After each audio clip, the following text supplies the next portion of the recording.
Sahabat Oase Rohani Katolik yang terkasih, salam damai sejahtera.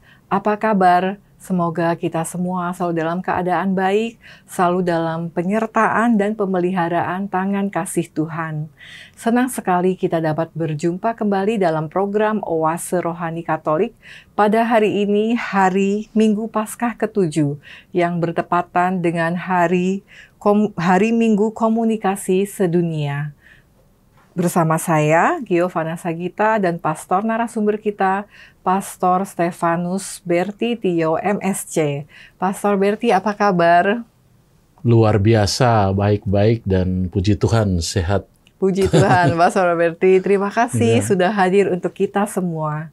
Baiklah sahabat Oase Rohani Katolik yang terkasih, sebelum kita mendengarkan firman Tuhan, mendengarkan pesan Tuhan untuk kita semua, marilah kita siapkan hati, kita akan mengawali renungan iman kita dengan doa pembuka yang akan dipimpin oleh pastor. Baik, mari kita berdoa dalam nama Bapa dan Putra dan Roh Kudus. Amin. Amin. Allah Bapa di surga, masih dalam masa Paskah, masa merenungkan misteri kebangkitan Putramu Tuhan kami Yesus Kristus. Kami sungguh bergembira, teristimewa hari-hari ini. Kau menghantar kami pada hari-hari penantian akan kedatangan Roh Kudus yang dijanjikan oleh Yesus Putramu sendiri. Kami bergembira karena kami percaya Roh Kudus inilah yang akan menuntun kehidupan kami dalam melaksanakan setiap pesan dan ajaran Yesus Putramu seperti yang akan diwartakan dalam Minggu ke-7 masa Paskah ini dan juga menjadi hari Minggu Komunikasi Sosial Sedunia. Kami mohon curahan Roh Kudus itu agar kami semakin memahami apa yang Engkau kehendaki untuk kami hidupi dan kami jalani, supaya dengan demikian panggilan kami untuk menjadi saksi-saksi kebangkitan Putramu semakin bersinar dan semakin menuntun banyak orang kepada kebenaran Injili, hidup dalam persatuan dan kesatuan dengan Engkau dan dengan Putramu sendiri. Bantulah kami agar dalam perbincangan ini, apa yang menjadi kehendak-kehendak-Mu sungguh kami pahami dan dengan bantuan Roh Kudus kami dapat laksanakan dengan pengantaran Kristus Tuhan kami. Amin. Amin. Dalam nama Bapa dan Putra dan Roh Kudus. Amin. Amin. Sahabat Oase Rohani Katolik yang terkasih, bacaan liturgi kita hari ini akan diambil dari Kisah Para Rasul, Kitab Wahyu, dan Injil Yohanes. Baiklah, marilah kita mulai renungan iman kita hari ini. Bacaan pertama, bacaan dari Kisah Para Rasul. Diakon Stefanus setelah ditangkap, dihadapkan kepada Mahkamah Agama Yahudi. Di situ Stefanus yang dipenuhi Roh Kudus menatap ke langit. Ia melihat kemuliaan Allah dan Yesus berdiri di sebelah kanan Allah. Maka ia berseru, "Sungguh, aku melihat langit terbuka dan Putra Manusia berdiri di sebelah kanan Allah." Maka berteriak-teriaklah para anggota mahkamah, dan sambil menutup telinga, mereka serentak menyerbu Stefanus. Mereka menyeret dia keluar kota, lalu melempari dia dengan batu. Dan saksi-saksi meletakkan mantol mereka di depan kaki seorang muda yang bernama Saulus.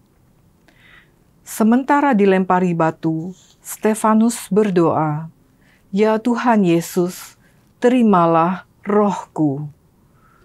Dan sambil berlutut, Stefanus berseru dengan suara nyaring, "Tuhan, janganlah tanggungkan dosa ini kepada mereka." Dengan perkataan itu, meninggallah Stefanus. Demikianlah sabda Tuhan. Syukur kepada Allah. Marilah kita tanggapi bacaan pertama dengan Mazmur tanggapan. Tuhan adalah Raja, Ia Maha Tinggi di atas seluruh bumi. Tuhan adalah Raja, Ia Maha Tinggi di atas seluruh bumi. Tuhan adalah Raja, biarlah bumi bersorak-sorai, biarlah banyak pulau bersuka cita. Keadilan dan hukum adalah tumpuan tahtanya. Tuhan adalah Raja, Ia Maha Tinggi di atas seluruh bumi. Langit memberitakan keadilannya, dan segala bangsa melihat kemuliaannya. Segala dewata sujud menyembah Allah. Tuhan adalah Raja, Ia Maha Tinggi di atas seluruh bumi. Sebab Ia Tuhan, Engkaulah yang Maha Tinggi di atas seluruh bumi. Engkau sangat dimuliakan di atas segala dewata. Tuhan adalah Raja, Ia Maha Tinggi di atas seluruh bumi. Bacaan kedua, bacaan dari Kitab Wahyu. Aku, Yohanes, mendengar suara yang berkata kepadaku, "Sesungguhnya aku datang segera, dan aku membawa upah untuk membalas setiap orang menurut perbuatannya. Aku adalah Alfa dan Omega, yang pertama dan yang terkemudian, yang awal dan yang akhir. Berbahagialah mereka yang membasuh jubahnya. Mereka akan memperoleh hak atas pohon-pohon kehidupan dan masuk melalui pintu-pintu gerbang ke dalam kota yang turun dari surga, dari Allah. Aku mendengar pula suara yang berkata, Aku, Yesus, telah mengutus malaikatku untuk memberi kesaksian tentang semuanya ini kepadamu, bagi jemaat-jemaat.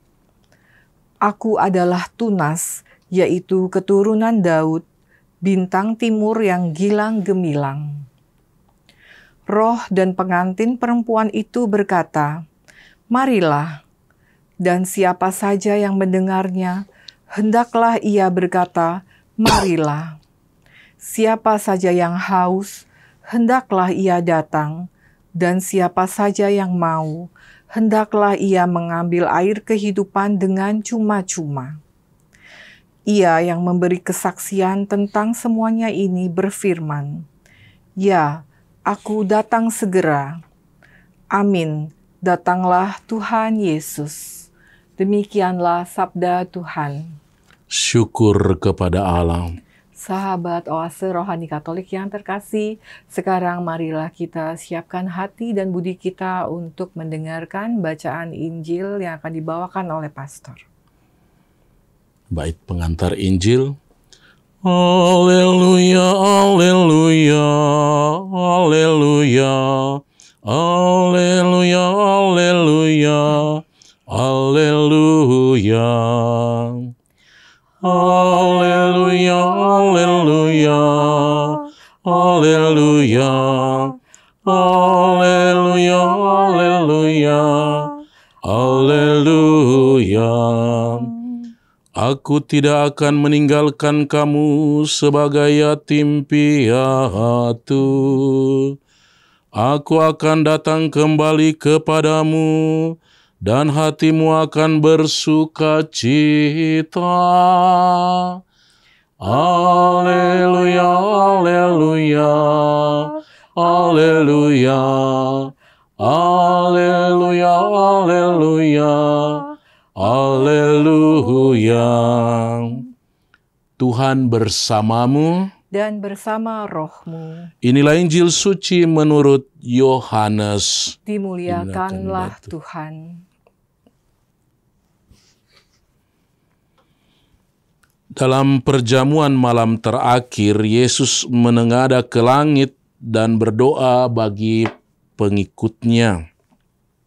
Bapa yang kudus, bukan untuk mereka ini saja aku berdoa, tetapi juga untuk orang-orang yang percaya kepadaku melalui pemberitaan mereka, supaya mereka semua menjadi satu, sama seperti Engkau ya Bapa ada di dalam aku dan aku di dalam Engkau, agar mereka juga ada di dalam kita, supaya dunia percaya bahwa Engkaulah yang telah mengutus aku.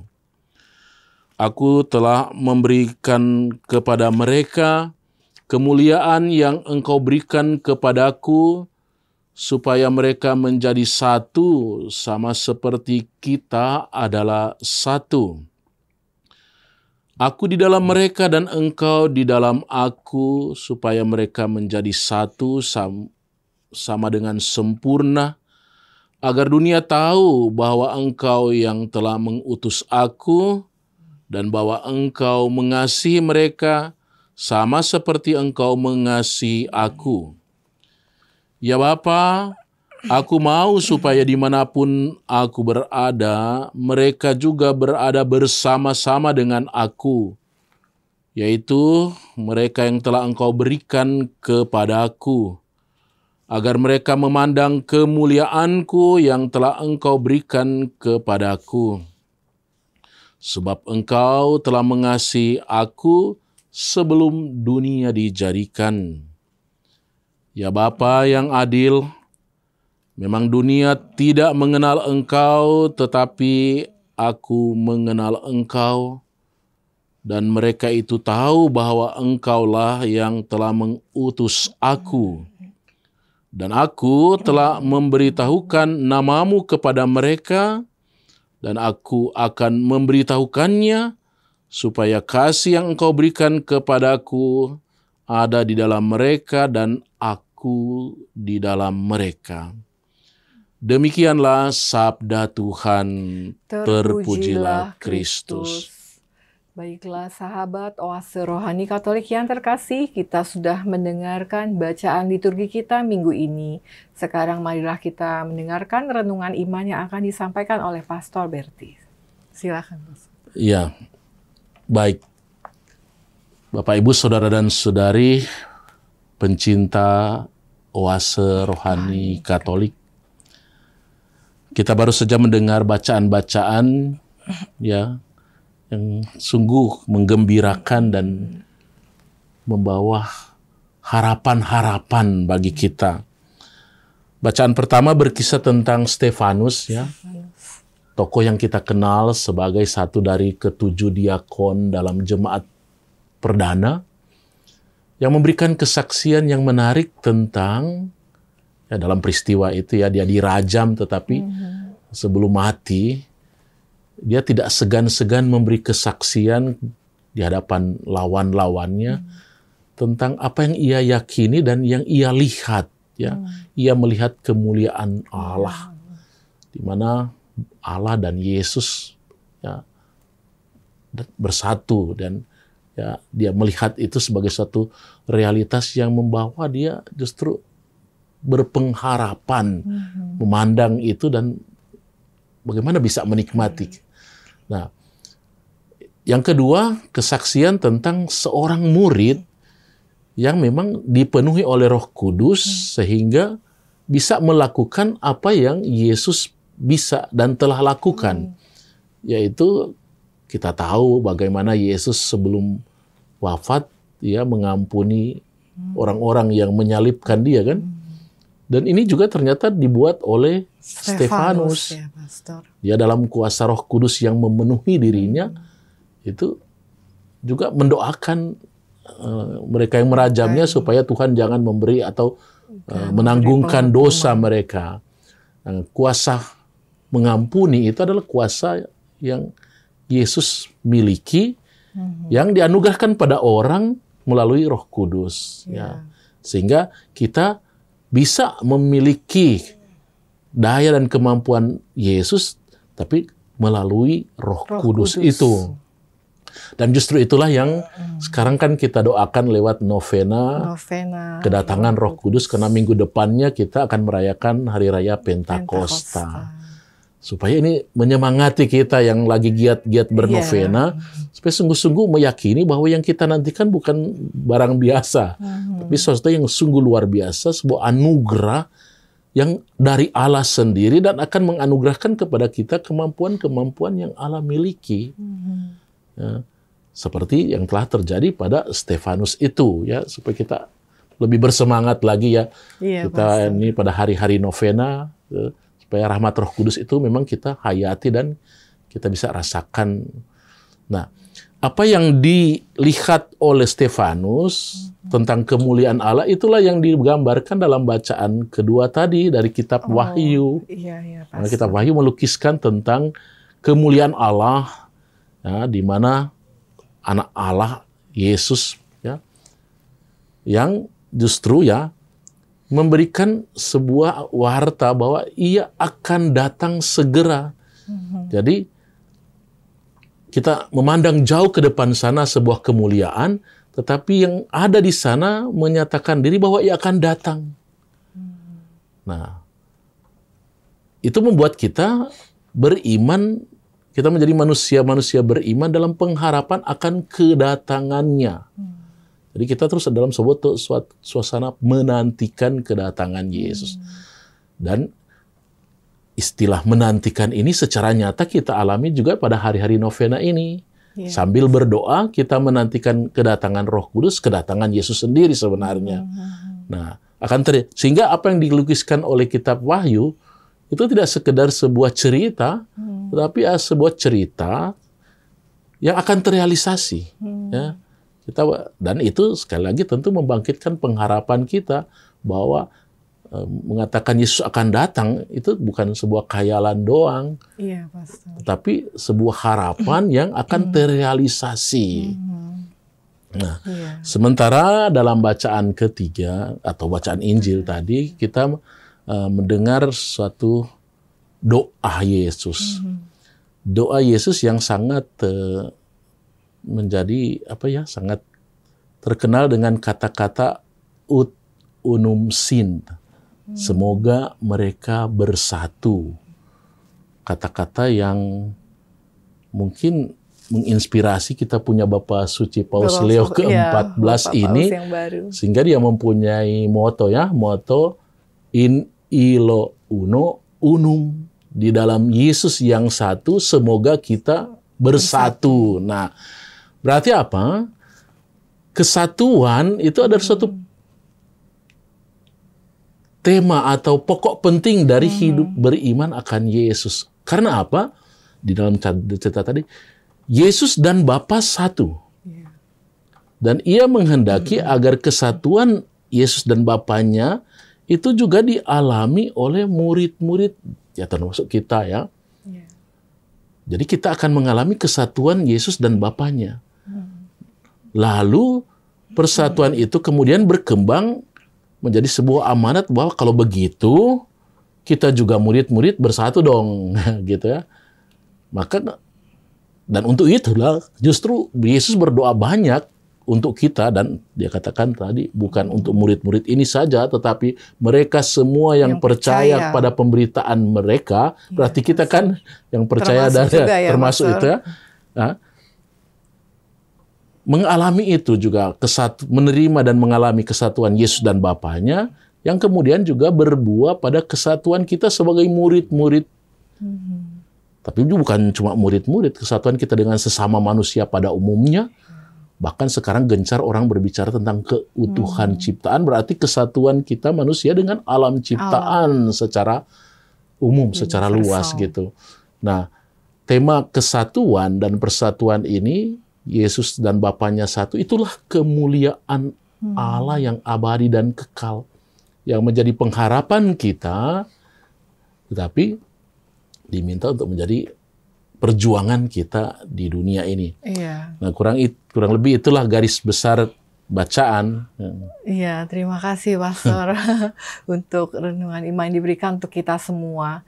Tadi menarik ya Pastor ya, kalau kita lihat teladan dari Stefanus ya Pastor ya. Jadi dia itu sudah katakanlah pengorbanannya secara batin, secara fisik, bahkan nyawanya ya, bahkan Pastor nyawa ya. ya. Namun dia memilih untuk tetap dipenuhi oleh Roh Kudus ya, dan Ya. tidak membiarkan kelemahan dagingnya ya, Pastor ya, yang melawan. Itu untuk kita di masa sekarang itu bagaimana, Pastor, pesan dari Pastor agar kita pun bisa memohon Roh Kudus yang memenuhi kita daripada kedagingan kita. Nah, secara umum bacaan-bacaan tadi itu dengan terutama dikuatkan oleh teladan Stefanus itu, kita membangun sebuah visi dan hidup beriman. Pertama, kita mengarahkan pandangan jauh ke depan pada pengharapan dalam bahasa kitab suci untuk menikmati Yerusalem baru, ya, yaitu hidup dalam kesatuan Allah, kesatuan Bapa dan Putranya Yesus, hidup dalam kemuliaan itu. Nah, tentu bagaimana hidup dalam kemuliaan itu menjadi pengharapan, dan Yesus memberi kepada kita Roh Kudus. Roh Kudus yang akan menuntun kita ke sana. Nah, mungkin orang bertanya, apakah Roh Kudus itu perlu nggak sih? Nah, kita diteguhkan oleh kisah Stefanus bahwa jika orang memang benar-benar dikuasai dan dipenuhi oleh Roh Kudus, dia tidak akan takut untuk menghadapi segala tantangan dan cobaan, bahkan dia tidak takut kehilangan dirinya, nyawanya. Karena apa? Ada pengharapan yang lebih besar yang dia akan nikmati, yang tersedia baginya sebagai pahala dari hidup imannya.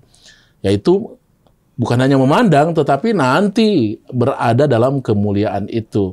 Nah, karena itu kita didorong oleh bacaan-bacaan ini, yaitu walaupun kita dalam pelbagai kesulitan, kita tetap berpengharapan dan berkeyakinan serta percaya pada Roh Kudus yang Tuhan sudah berikan.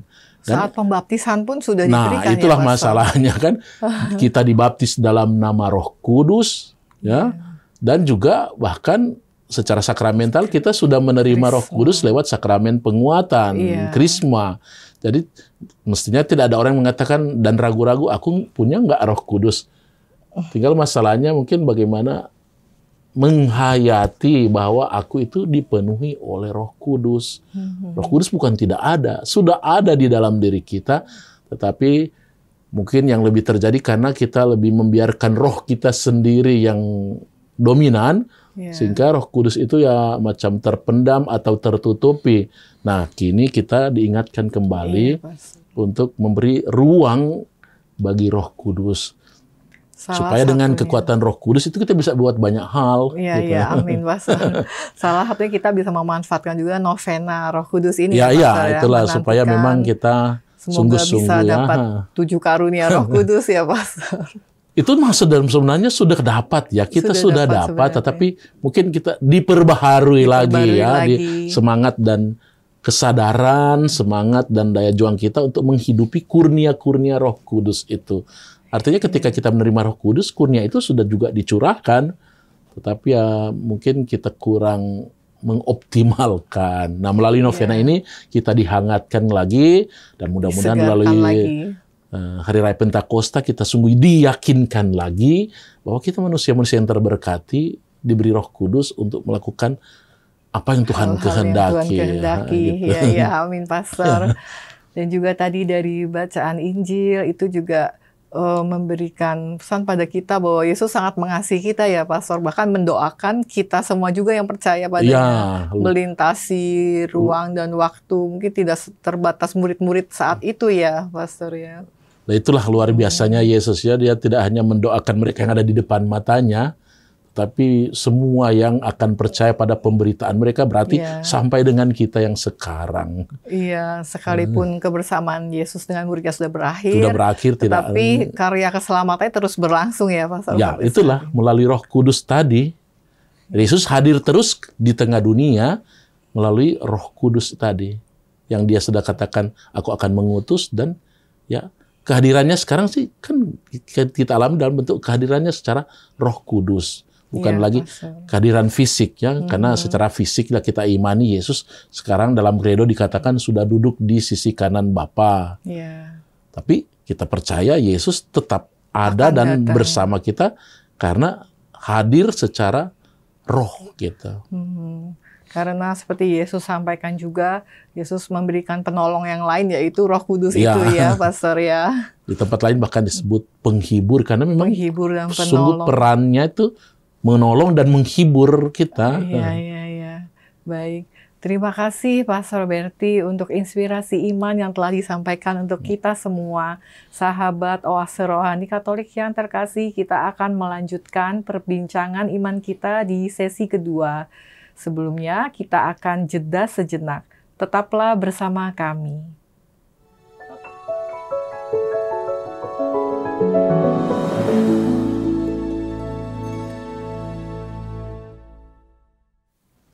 Sahabat Oase Rohani Katolik yang terkasih, marilah kita melanjutkan perbincangan iman kita pada sesi kedua. Masih bersama Pastor Stefanus Berti Tio MSC dan saya Giovanna Sagita. Sebelum kita melanjutkan, kembali kami sampaikan informasi untuk para sahabat yang mungkin ingin memberikan sharing iman, masukan dapat dikirimkan ke alamat email kami di orkkaj2021@gmail.com ataupun ke nomor WhatsApp kami di 0881 0251 33438. Tadi kita di sesi pertama sudah mendengarkan pesan-pesan dari bacaan liturgi kita hari ini. Sekarang silahkan Pastor boleh disampaikan, mungkin hari ini kebetulan juga bertepatan dengan Hari Komunikasi Sedunia. Ya, sungguh bersyukur sekali ya hari ini gereja merayakannya sebagai Hari Doa Sedunia Hari untuk Doa Komunikasi Sosial. Oh, Lalu baik, kita Pastor. lebih kenal dengan istilah Minggu Komunikasi Sosial. Istilah itu perlu kita pahami supaya kita pahami apa sih yang diharapkan. Iya. Artinya hari ini seluruh gereja di seluruh dunia lah, gereja Katolik Gereja seluruh dunia Katolik. satu dalam sebuah gerakan doa, ya, mendoakan agar komunikasi sosial dan media-media komunikasi sosial agar sungguh-sungguh menjadi media yang membawa keselamatan. Nah, untuk tahun ini Minggu Komunikasi Sosial ya, Minggu Komsos ini adalah Minggu Komsos yang ke-59. Oh, sudah 59 tahun ya. Artinya Pastor. sudah 59 tahun gereja mendorong ya, Setiap tahun selalu setiap tahun diingatkan dan diingatkan untuk memperjernih kesadaran kita dalam hal penggunaan media-media komunikasi agar bisa menjadi sarana keselamatan. Nah, mendorong itu dengan doa, tapi juga dengan aksi. Ya, aksi itu berupa ya, kita menyumbang dana untuk pengembangan karya-karya komunikasi sosial gereja. Nah, kita harap umat sekalian juga terdorong untuk pertama ya satu dalam gerakan apa sih yang diharapkan oleh gereja lewat Minggu Komunikasi dan juga contohnya apa? Dan juga berpartisipasi dan mendukung karya-karya Komsos ya, seperti yang kita sedang lakukan ini adalah karya Komsos dan ada banyak hal yang dilakukan oleh gereja untuk pewartaan lain dengan menggunakan media-media komunikasi sosial. Nah, untuk tahun ini Minggu Komsos tahun ini dipandu oleh pesan Bapak Suci yang masih Paus Fransiskus ya, karena suratnya udah keluar 24 Januari 2025 ya, jadi dari masih awal tahun ya sudah jauh-jauh sebelumnya sudah dikeluarkan oleh Bapak Suci Paus Fransiskus.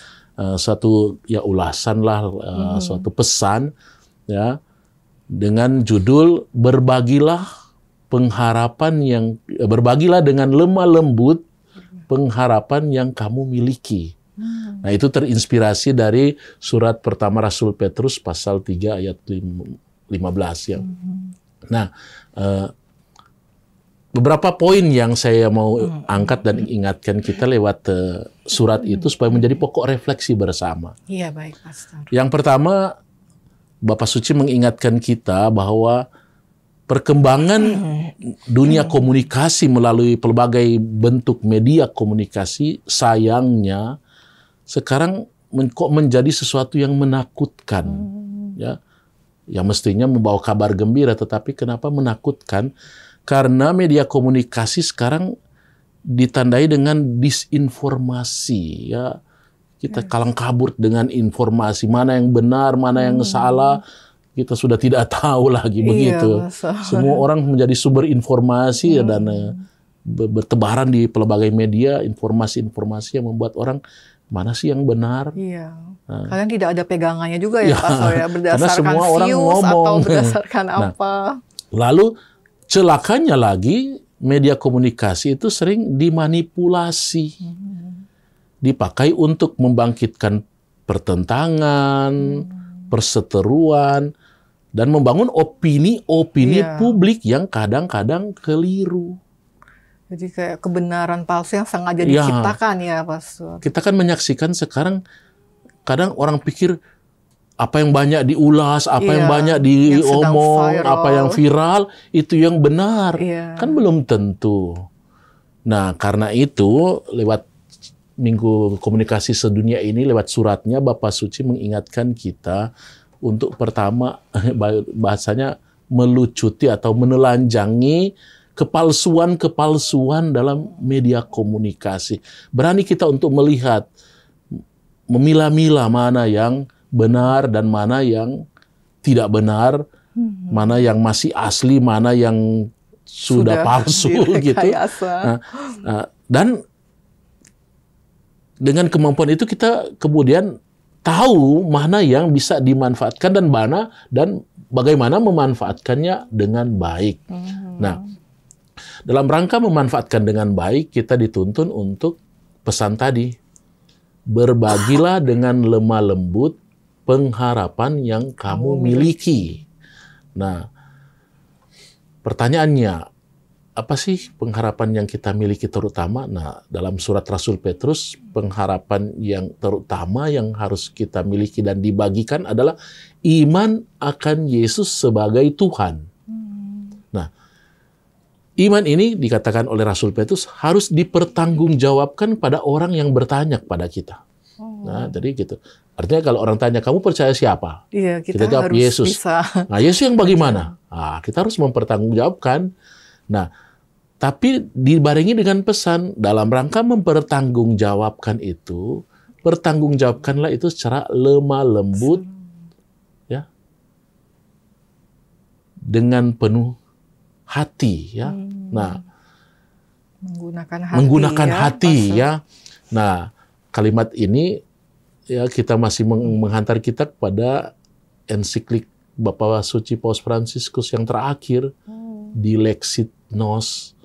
Dalam ensiklik itu Bapak Suci mengingatkan kita, dewasa ini, manusia sekarang itu banyak tidak punya hati lagi, atau memperlihatkan sebuah dunia dan cara hidup yang tidak pakai hati. Lalu kita diajak untuk kembali ke hati dan menjadikan hati sebagai sentral hidup kita. Nah, itulah harapannya, yaitu bahwa dalam hal memberi kesaksian tentang Yesus tentu oke, dan kita memang mestinya, ya, apalagi dalam konteks karya misioner gereja, Yesus harus diwartakan. Ya. Iman akan Yesus harus disebarluaskan. Tapi persoalannya bagaimana menyebarluaskan iman akan Yesus tanpa mengganggu orang lain, tanpa membuat keonaran, tanpa membuat kerusuhan dan perpecahan. Maka tadi pesannya, oke, silahkan dan mari bahkan kita bagikan pengharapan kita, tetapi bagikan itu dengan lemah lembut dan menggunakan hati. Dan menggunakan hati, bukan pakai otak doang. Iya. Nah, itu pesan pokoknya yang menjadi permenungan di Minggu Komunikasi Sedunia ke-59 itu dibuat. Nah, PR kita lah, katakanlah begitu, adalah, nah, dengan dipandu oleh pesan-pesan ini, bagaimana kita menggunakan media-media komunikasi. Nah, tentu kita berharap media komunikasi akan, ya, ya semua orang sekarang mengenal media komunikasi, bahkan pelbagai media itu ada di tangan kita. Ya, HP, pasti. laptop, ya. Dan di depan Semua mata kita informasi semua bisa layar-layar dicari. itu kan semua ada. Nah, bagaimana kita memanfaatkan media-media komunikasi sebagai sarana untuk berbagi pengharapan. Ya. Karena tadi ya, ketakutan yang ditimbulkan oleh penyalahgunaan media komunikasi kan kadang membuat orang sudah pesimis. Gimana sih masa depan, kayaknya udah nggak ada harapan deh gitu. Nah, kita diajak oleh Bapak Suci lewat pesannya itu untuk di tengah pesimisme dunia dan umat manusia sekarang, ayo kita tetap membangun pengharapan bersama. Ya. Kita tetap menjadi orang beriman yang punya pengharapan. Jangan kita kalah dengan dunia, lalu kita hidup seadanya aja, mana-mana lah. Iya, Nggak tahu lagi mana yang benar, mana yang salah, ya sudahlah, ikut arus aja. Kita tetap harus didorong untuk memiliki iman dan pengharapan yang teguh. Iya, baik, Pastor. Jadi pengharapan pasti selalu ada ya, Pastor ya. Mestinya dan iya. mudah-mudahan itu diusahakan oleh orang. Iya. Dan sekarang juga kita lihat di media sosial banyak juga channel-channel informasi yang seputar Katolik, seputar pewartaan. Iya. Kabar sukacita Tuhan ya, Pastor ya. Iya. Dan ini kayaknya lebih efektif juga untuk menjangkau yang anak-anak generasi muda seperti itu, Pastor. Kita untuk dunia komunikasi ditantang dengan memanfaatkan media komunikasi dalam alur yang menjadi dunianya sekarang. Artinya orang katakan orang milenial sekarang kan menggunakan pelbagai media itu, dan bagaimana kita menjangkau mereka dengan media-media ini yang akrab dengan dunia mereka. Coba ya kita ingatlah, kita lihat masih di tahun jubileum kan? Iya, Pastor. Dan temanya juga kan Peziarah Pengharapan. Nah, kita lihat maskotnya kan, si Luce itu kan. Luce and Friends. Ya, kelihatan kan lucu banget kan. Iya. Tetapi gambar seperti itu kan gambar yang sangat diminati oleh anak muda sekarang kan.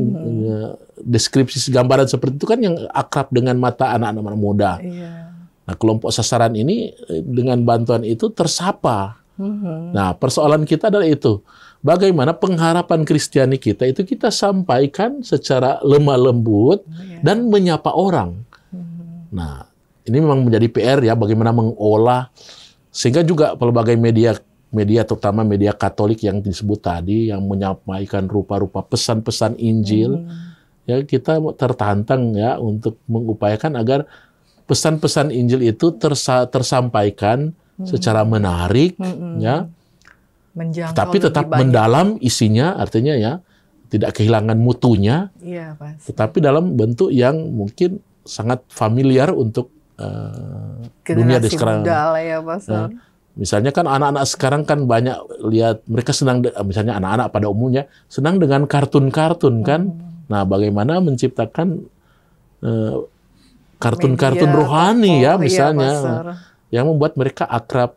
Tapi sekali lagi ya, konten-kontennya ya harus tetap terarah pada visi bersama membangun pengharapan akan masa depan gitu. Iya, Pastor. Agar kita dengan di satu pihak menyaksikan ini dan itu, konflik ini, perang ini dan perang itu, orang kadang-kadang meraih, wah, apakah masih ada harapan untuk Indonesia yang seperti ini kan kadang-kadang kita jangan menyerah dengan itu. Melalui media komunikasi ini kita tetap menyebar pengharapan, membangun pengharapan bahwa ya tadi kembali ke bacaan tadi ya, contoh tadi ya. Mungkin ya karena kita tidak dituntun oleh roh sehingga kita melakukan hal-hal yang justru memadam pengharapan. Kalau kita belajar tadi pada Stefanus kan, dengan kekuatan roh yang ada, dia bisa melayani. Iya, Pastor. Walaupun karena pelayanannya, ia berhadapan dengan resiko tadi, digiring orang untuk dianiaya, karena dianggap berbuat keonaran dan sesuatu yang melanggar tradisi dan kebiasaan orang-orang Yahudi. Tapi dia tidak takut, karena dia tahu yang ia buat benar. Iya, Pastor. Nah, maka kalau kita memang yakin bahwa yang kita buat itu benar, kita tidak perlu takut dan jangan takut untuk berbagi. Iya. Dan juga kita bisa beriman sekarang ini pada Tuhan Yesus yang 2000 tahun lalu itu mungkin karena sudah diawali dulu pewartaannya oleh para rasul ya, Pastor, ya, terus berlanjut setiap Yesus zamannya. Kristus yang 2000 tahun lalu, kalau kita lihat dari kisah, di pertama kan diwartakan dari mulut ke mulut, cerita ke cerita. Tapi kan zaman berubah, zaman berkembang, lalu cara perwartaannya juga menjadi berkembang, mengikuti. Ya, sekarang kita menggunakan, kalau dulu mereka menggunakan cerita yang kita pernah dengar. Nah, sekarang kita menggunakan cerita yang sudah tertulis dalam kitab suci, kan? Kitab suci menjadi sumber. Jangan sampai kita juga menggunakan berbagi Yesus dari apa yang kita pikir saja. Kitab suci harus tetap menjadi sumber informasi yang valid tentang Yesus Kristus. Hanya kadang-kadang persoalannya banyak orang merasa mampu untuk menafsir. Lalu apa yang dia pikir dan dia tafsirkan, dia sebarluaskan. Nah, itulah kendalanya dan tantangannya. Belum tentu apa yang dipikirkan dan ditafsirkan orang itu benar. Kita perlu diskusi dan dialog. Tapi sayangnya sering tidak begitu. Apa yang terpikir itu yang langsung disampaikan. Nah, akhirnya kaos, rupa-rupa informasi yang membuat orang, yang seperti apa sih yang benar? Nah, kadang dan dengan ya di konteks itulah kita tadi dikatakan di konteks kehilangan pengharapan, ya mudah-mudahan warta tentang Yesus Kristus tetap menjadi pengharapan, membangkitkan pengharapan, dan kita komunikator, pengguna dan pelayan komunikasi itu tahu mana yang perlu dan harus dikomunikasikan. Ukurannya mana yang benar, mana yang perlu, dan mana yang harus. Tidak semua hal harus kita maklumkan kepada dunia. Karena kita berhadapan dengan ancaman orang lain nggak peduli benar salah, sebarluaskan saja. Jadi mungkin dari gereja yang bisa lebih memberikan panduan-panduannya, batasannya ya. Nah, karena itu kita umat Katolik itu juga perlu punya kesadaran dan pemahaman bersama bahwa dalam soal pewartaan tentang Yesus Kristus, kita orang Katolik ya pertama punya kitab suci sebagai referensi, tapi juga punya kuasa magisterium yang melahirkan doktrin-doktrin dan punya tradisi-tradisi suci yang sudah teruji sepanjang masa. Nah, titik-titik referensi ini harus kita gunakan. Jangan pikir saja apa yang aku pikir gitu. Kita orang Katolik punya parameter tertentu untuk mewartakan tentang kebenaran agama kita. Yaitu apa yang menurut kitab suci, apa yang sudah diolah oleh bapak-bapak gereja, oleh magisterium, dan apa yang sudah teruji lewat tradisi juga. Maka kalau pegangan itu kita pakai, saya yakin umat Katolik juga bisa menjadi pewarta pengharapan. Tidak saja pewarta ide pribadi, tetapi pewarta pengharapan Kristiani. Apa yang perlu kita bangun untuk sebuah masa depan? Baik. Gitu, supaya harapan untuk menikmati kemuliaan bersama Yesus itu bisa. Dan ya perlu digarisbawahi lagi tentang doa Yesus tadi. Kesatuan murid-murid harus menjadi pengharapan kita.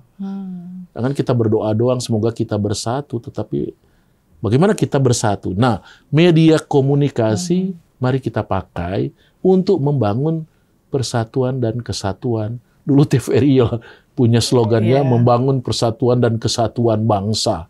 Baik, Pastor. Nah, kita slogan yang bagus ini bagaimana kita gunakan media komunikasi sebagai sarana membangun persatuan dan kesatuan umat manusia. Supaya bersatu di bumi, pada akhirnya kita bersatu juga dalam kemuliaan Allah. Jangan tercerai-berai di bumi, di dunia akhirat juga kita tercerai-berai. Bukan itu yang dikehendaki Yesus ya. Ya, amin, Pastor. Semoga kita bisa memanfaatkan media komunikasi dengan bijak dan juga bisa menggunakan media komunikasi sosial ini juga untuk semakin menjangkau banyak jiwa, semakin mewartakan kabar sukacita Injil.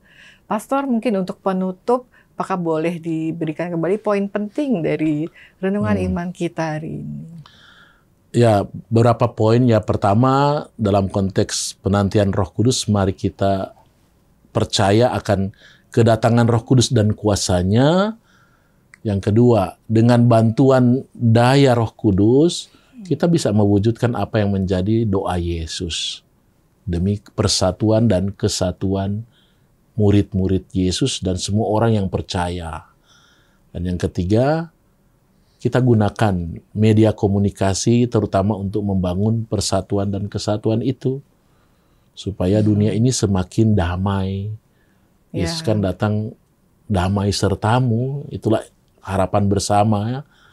Paus juga waktu muncul langsung menyapa damai sertamu. Impian dan cita-cita untuk damai itu dimulai dengan persatuan dan kesatuan. Ya, baik, Pastor. Dan supaya kita bisa bersatu, kita teladan yang kedua dari Stefanus, kemampuan memaafkan dan mengampuni. Amin. Kalau itu tidak ada, susah kita membayangkan sebuah persatuan. Kalau kita tidak mempunyai kemampuan memaafkan dan mengampuni. Kendalanya ada di situ. Karena ketika kita konflik, kita tidak bisa bersatu lagi. Tapi kalau kita punya kemampuan untuk memaafkan dan mengampuni seperti Stefanus, niscaya persatuan dan kesatuan itu menjadi realitas. Amin. Ya. Terima kasih Pastor Berti untuk inspirasi iman yang sudah disampaikan untuk kita semua. Semoga dapat meneguhkan, menguatkan kita semua sebagai para peziarah pengharapan. Ya. Baiklah, sahabat Oase Rohani Katolik, kita sudah sampai di akhir acara kita. Sekarang marilah kita siapkan hati untuk berdoa, doa penutup dan mohon berkat dari Pastor. Baik, saudara dan saudari, mari kita akhiri perjumpaan kita dengan berdoa dan mohon berkat Tuhan. Dalam nama Bapa dan Putra dan Roh Kudus. Amin. Amin. Allah Bapa di surga, pada hari doa sedunia untuk komunikasi sosial ini, pertama-tama kami bersyukur atas kemajuan-kemajuan dan manfaat-manfaat yang disajikan oleh perkembangan media komunikasi. Namun, kami berdoa dan mohon rahmat dan berkat-Mu agar kami mampu menggunakannya dengan sebaik-baiknya. Maka kami percaya Roh Kudus yang dijanjikan Yesus akan membantu, menerangi dan menguatkan kami dalam memanfaatkan media-media komunikasi ini, terutama untuk mewartakan kemuliaan-Mu, mewartakan karya dan keselamatan yang dibuat oleh Yesus Putra-Mu, mewartakan apa yang menjadi pengharapan kami untuk hidup dalam kesatuan bersama Engkau dan Putra-Mu dalam kemuliaan yang kekal dan abadi itu. Maka tolonglah kami ya Tuhan, agar di tengah kehidupan kami sehari-hari, perkembangan dunia di zaman ini terutama media komunikasi, tidak membuat kami semakin takut dan gelisang, tetapi semakin berani dan berpengharapan akan dunia yang lebih baik, dunia damai, dunia sejahtera, sebagaimana diwartakan dan dikehendaki Yesus Putra-Mu. Untuk itu, ya Allah yang Maha Kuasa, biarlah berkat-Mu menyertai kami semua dan setiap orang yang berkehendak baik untuk menggunakan media komunikasi dengan sebaik-baiknya, Bapa dan Putra dan Roh Kudus. Amin. Baiklah, sahabat Oase Rohani Katolik yang terkasih, kami pamit undur diri. Kita akan berjumpa kembali di kesempatan baik lainnya. Kami ucapkan selamat berakhir pekan dan Tuhan Yesus memberkati.